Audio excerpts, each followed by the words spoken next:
అందరికీ నమస్తే అండి. ఈ రోజు నుంచి ఐపీఎల్ మొదలు కాబోతుంది. ఇండియన్ ప్రీమియర్ లీగ్ భారతదేశంలో అతిపెద్ద క్రికెట్ పండగ. సాధారణంగానే మన ఇండియన్స్ మన మెంటాలిటీ ఏంటంటే క్రికెట్, సినిమా, పాలిటిక్స్ ఈ మూడిట్లో పిచ్చోళ్ళు ఉంటారు. గొర్రెల్లా బానిసలుగా ఉంటారు. మంచి క్రికెటర్లకి ఫ్యాన్స్ ఉంటారు, వాళ్ళు గొర్రెల్లా ఉంటారు, బానిసలుగా ఉంటారు. పొలిటీషియన్స్కి గొర్రెలు బానిసలుగా, అభిమానులు అనుచరులు గొర్రెలు బానిసలు ఉంటారు. అండ్ సినిమా స్టార్లకు కూడా ఈ కేటగిరీ వాళ్ళు ఉంటారు. గొర్రెలు బానిసలు, అభిమానులు అనుచరులు ఉంటారు. ఇక్కడ అసలు ఈ ఐపీఎల్ అనేది క్రికెట్కి మంచి చేస్తుందా, చేదు చేస్తుందా, సో మేలు చేస్తుందా, కీడు చేస్తుందా అనేదానికి మనం సమాధానం స్పష్టంగా చెప్పలేం. కానీ ఒక చిన్నపాటి కొన్ని లెక్కలు, కొన్ని ఉదాహరణలు అండ్ ఇప్పుడు జరుగుతున్న వాస్తవ పరిస్థితి చెప్తే ఒకటి మాత్రం మనం ఖచ్చితంగా అర్థం చేసుకోవచ్చు. క్రికెట్ అంటే ఆట, ఐపీఎల్ అంటే వ్యాపారం. ఆటని పూర్తి వ్యాపారంగా మార్చి ఆటగాళ్ళని వ్యాపార వస్తువులుగా, డబ్బుకి వస్తువులుగా మార్చింది ఐపీఎల్. దేశాల మధ్య మాత్రమే ఆటల పోటీలు జరిగితే అది ఒక భావోద్వేగం. చూడడానికి బాగుంటుంది, ఎమోషనల్గా క్యాచ్ అవుద్ది, భావోద్వేగంతో చూస్తారు. కానీ ఐపీఎల్ అనేది బెట్టింగులు, అదే వాళ్ళు ఆడుతున్నదే డబ్బుల కోసం. ఇక్కడ చూస్తున్న వాళ్ళు డబ్బుల కోసమే. ఎక్కువ డబ్బులు ఉన్నాడు కోట్లలో బెట్టలు కడతాడు, తక్కువ డబ్బులు ఉన్నాడు 100, 200, 500, 1000 వేస్తాడు అంతే. సో క్రికెట్ని పూర్తి కమర్షియల్గా మార్చారు. సరే, ఒక ముక్కలో చెప్పాలంటే మన ఇండియాలో బెస్ట్ టెస్ట్ ప్లేయర్స్ ఎవరు అంటే సునీల్ గవాస్కర్ మొదటి తరంలో, ఆ తర్వాత సచిన్ టెండూల్కర్, రాహుల్ ద్రావిడ్, వివిఎస్ లక్ష్మణ్, గంగూలీ, సెహ్వాగ్ అక్కడ వరకు చెప్తారే తప్ప ఆ తర్వాత అంటే గడిచిన 10-12 ఏళ్లలో బెస్ట్ టెస్ట్ ప్లేయర్ ఎవరు అంటే ఎవరైనా చెప్పగలరా? రోహిత్ శర్మ అండ్ విరాట్ కోహ్లీలు ఉన్నారు. ఇప్పుడు సచిన్, ద్రావిడ్, సౌరవ్ గంగూలీ, వీరేంద్ర సెహ్వాగ్, రాహుల్ ద్రావిడ్ వీళ్ళ శకం తర్వాత కోహ్లీ అండ్ రోహిత్ శర్మ వచ్చారు. అండ్ పూజారా కూడా కొన్నాళ్ళ పాటు. కానీ ఆ తర్వాత ఎవరు? సో ఇప్పుడు టెస్ట్ ప్లేయర్స్ ఎవరున్నారు అసలు ఇండియాకి సరైన టెస్ట్ ప్లేయర్స్? అందుకే మన ఇండియా టెస్ట్ ర్యాంకింగ్స్లో 4వ స్థానానికి పడిపోయింది. ఒకప్పుడు వరల్డ్ నెంబర్ 1 మనం. టెస్ట్ ఛాంపియన్షిప్ కూడా మనకు వచ్చింది. 78 నెలల పాటు వరల్డ్ నెంబర్ 1గా మనం ఉన్నాం. హయ్యెస్ట్ పాయింట్లు Australia, New Zealand, England, south Africa లాంటి పెద్ద పెద్ద టీములను దాటుకొని మనం నెంబర్ 1గా ఉన్నాం. పెద్ద పెద్ద టీములను వాళ్ళ సొంత గడ్డ మీద ఓడించిన చరిత్ర ఉంది. కానీ చూడండి 2024-25లో ఏం జరిగింది?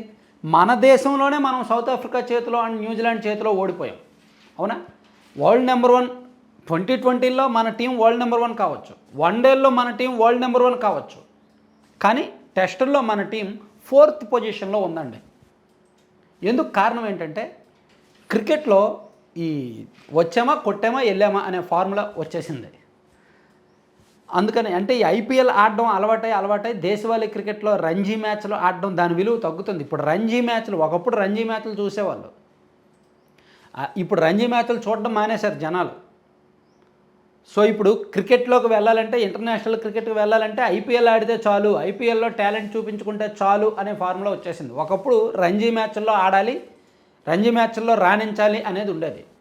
ఈవెన్ బీసీసీఐ సెలెక్టర్లు కూడా రంజీ మ్యాచ్ల్లో బాగా రాణించే వాళ్ళని ఎంపిక చేద్దాం అనేది సూత్రాన్ని కాసేపు పక్కన పెట్టి ఐపీఎల్లో ఎవడు బాగా ఆడాడు వాడిని 2020కి అండ్ వన్డే టీంకి ఎంపిక చేద్దామనేది చూస్తున్నారు. అంటే ఇది అలా మారిపోయింది. అంటే క్రికెట్ క్రీడా ప్రతిభను తక్కువ, క్రికెట్ అంటే అసలైన క్రికెట్ అంటే టెస్ట్ క్రికెట్ అంటారండి. ఆ తర్వాత వన్డేలండి. 2020 అనేది అసలైన క్రికెట్ కాదు, అది కేవలం షార్ట్ కట్. ఫస్ట్ టెస్ట్లో ఎంత ఓపికగా ఆడాలి, ఎంత టాలెంట్ ఉండాలి.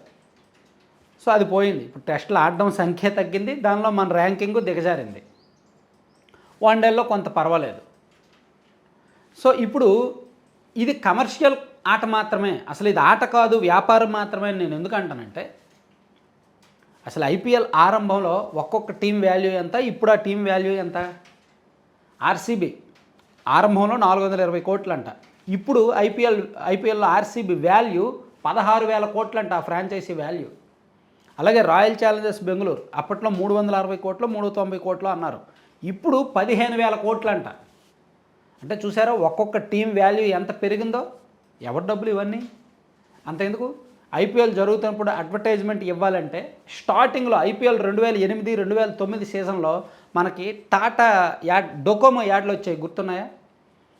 డొకోమో వెరైటీ యాడ్లు బాగుండాయి చూడడానికి, ఒక బొమ్మలు వచ్చేవి.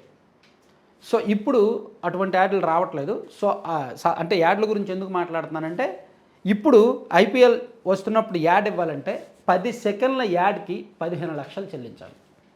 15 లక్షల నుంచి 18 లక్షలు టెలివిజన్లో.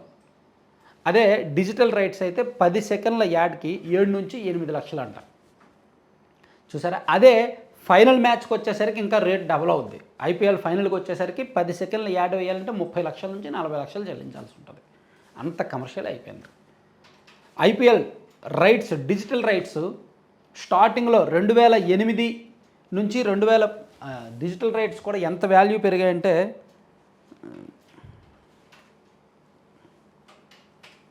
2008 నుంచి 2017 వరకు ఫస్ట్ 10 ఏళ్లకు సోనీ మ్యాక్స్ వాళ్ళు 8,200కి దక్కించుకున్నారు. ఆ తర్వాత 2018 నుంచి 2022 వరకు ఆ 5 ఏళ్ల పాటు స్టార్ స్పోర్ట్స్ అండ్ హాట్స్టార్ వాళ్ళు 16,348 కోట్లకు దక్కించుకున్నారు.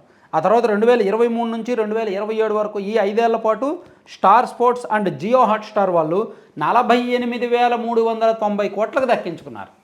అంటే ఎంత టీమ్ వాల్యూ పెరిగింది, అడ్వర్టైజ్మెంట్ కాస్ట్ పెరిగింది, లైవ్ స్ట్రీమింగ్ డిజిటల్ రైట్స్ వాల్యూలు పెరిగాయి. ఎందుకు? డబ్బులు పెరిగిపోతున్నాయి. సో ఆ టైంలో మనిషి సంపాదన ఎంత పెరిగిందా? 2000 అంటే ఈ లెక్కన ఈ ఐపీఎల్ ఫ్రాంచైజీల వాల్యూ పెరుగుదల, అడ్వర్టైజ్మెంట్ల వాల్యూ పెరుగుదల, లైవ్ స్ట్రీమింగ్ వాల్యూ పెరుగుదలను చూసుకుంటే అప్పుడు 100 రూపాయలు ఉన్నది ఇప్పుడు 1,500 నుంచి 2,000కి వెళ్ళింది. కానీ అప్పుడు 100 రూపాయలు ఉన్న సంపాదన ఇప్పుడు ఎంత ఉంది? అందరిది అలా పెరిగిందా? సో ఇట్లా అంటే మన దేశంలో ఇది క్రికెట్ను నాశనం చేస్తుందా లేదంటే మేలు చేస్తుందా అని చెప్పుకోవాలంటే నన్ను అడిగితే ఇది క్రికెట్ ఆటే కాదు, దీనికి ఎమోషన్స్ లేవు, దీనికి సెంటిమెంట్స్ లేవు, ఇది నా టీము, ఇది నా ఊరు కోసం ఆడుతున్నా, నా ప్రాంతం కోసం ఆడుతున్నా అనేదేమీ లేదు. నాకింత డబ్బులు పెట్టుకున్నారో ఆ డబ్బులకు నేను న్యాయం చేశానా లేదా, అది మాత్రమే. ఆటగాళ్ళు అదే ధోరణిలో ఆడతారు.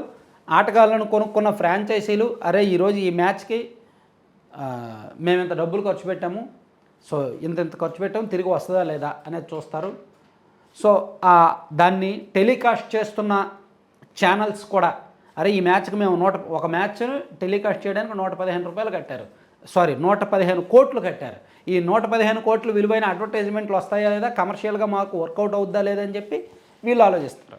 ఇలా ఎవరి ఆలోచన వాళ్ళది. అంతా కూడా రూపాయి రూపాయి రూపాయి రూపాయి రాక రూపాయి పోక, రూపాయి ఎంత పెట్టాం ఎంత వచ్చింది దాన్ని మాత్రమే చూస్తారనమాట. పూర్తి కమర్షియల్ ఆటని పూర్తి కమర్షియల్గా మార్చేసిన చరిత్ర ఐపీఎల్. దీనిలో టాలెంట్ లేదు, ఎమోషన్స్ లేవు, భావోద్వేగం లేదు, సెంటిమెంట్ లేదు, ఏమీ లేదు. అంతా కూడా డబ్బే. సో ఇంకా ఇది మేలు చేసిందా కీడు చేసిందా అని మాటలు ఎందుకు, సమాధానం వచ్చేసింది కదా.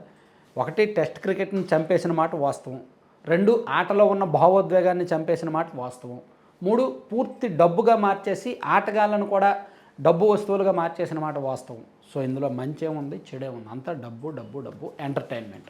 చూడండి ఎంత గొర్రెలు ఎంత పిచ్చోళ్ళు. కాకపోతే కరోనా వచ్చిన కోవిడ్తో ప్రపంచమంతా తలకిందులైపోయిన ఇబ్బందుల్లో ఉన్న ఐపీఎల్ కాస్త వాయిదా వేశారే తప్ప రద్దు చేయాల. వాయిదా వేసి వేరే దేశంలో పెట్టారు, వేరే దేశంలో ఐపీఎల్ ఆడారు.